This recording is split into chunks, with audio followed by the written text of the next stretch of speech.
Lastly, step number 3 would be to love your gallbladder. So poor gallbladder function is actually one of the top reasons why I see bloating and constipation happen in my practice in the first place. Your gallbladder is an organ that's next to your liver, your number one detox organ, that acts like Robin to your liver, Batman. So Batman is the liver, Robin is your gallbladder. They work like a tag team. So the liver is going to help with breaking down toxins as well as all foods. Like everything has to answer to the liver for that to process. Even hormones have to answer to the liver.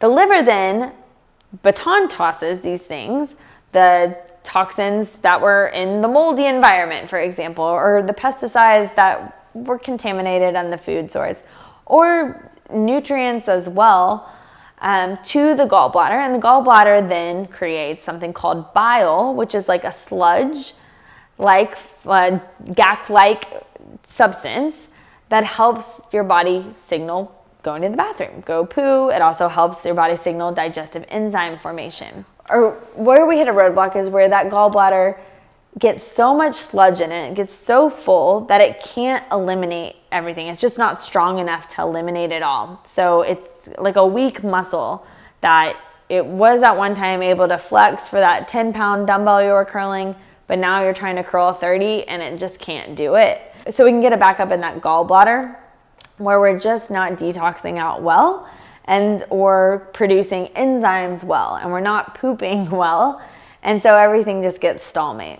Some common triggers for why the gallbladder would get that way in the first place would be a history of a lot of processed foods in the diet or antibiotic exposure. Those are two of the top. Xenoestrogens as well. So synthetic estrogens, say in like birth control pills or even plastics, plastic water bottles, plastic Tupperwares that we're using, even plastic toys for kids like that are chewing on their toys kind of thing.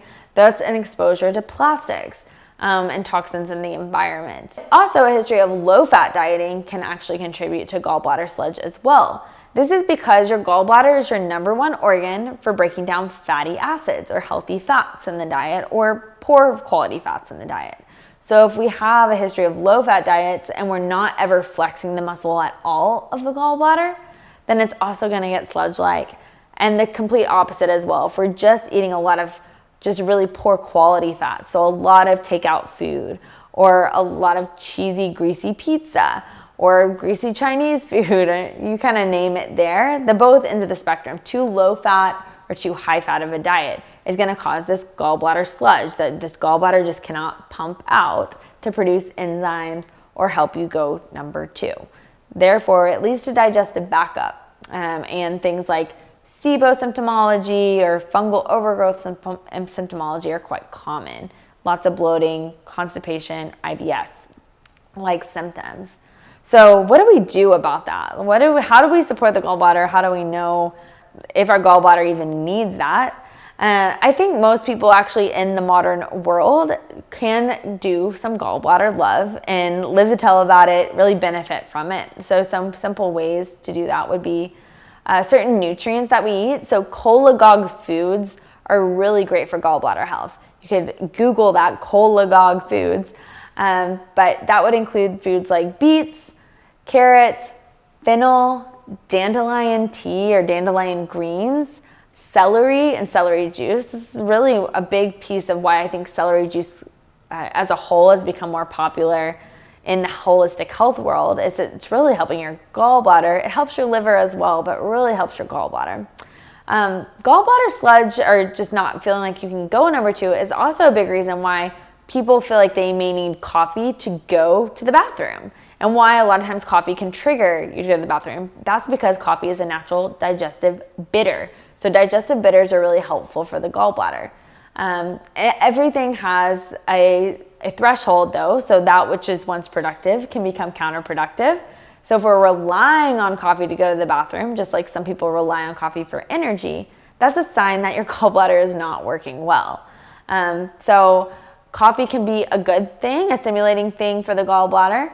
However, if we just are constantly needing it most of our lives to go, then using the cholagogue foods and then also taking digestive bitters can be really helpful as well. Not just drinking the digestive bitters in coffee, but we can actually supplement with certain digestive bitters, is what they're called, which are just natural herbs, typically in a tincture form, that are going to help your gallbladder just release the bile. The last thing for your gallbladder that can be helpful, especially if you have a history of, say, like no gallbladder, a lot of times people actually have their gallbladder removed, or you've gallbladder attacks, pain under your right side of your rib cage, can be ox bile. So supplementing with a supplement called ox bile, which mimics bile and bile flow, and or TUDCA, TUDCA, can be another helpful, just specific gallbladder support that helps move bile through the system. So that's an overview of 3 ways to optimize digestion. Number 1 is chewing your food. Number 2 is boosting your enzymes and stomach acid. And number 3 is loving your gallbladder.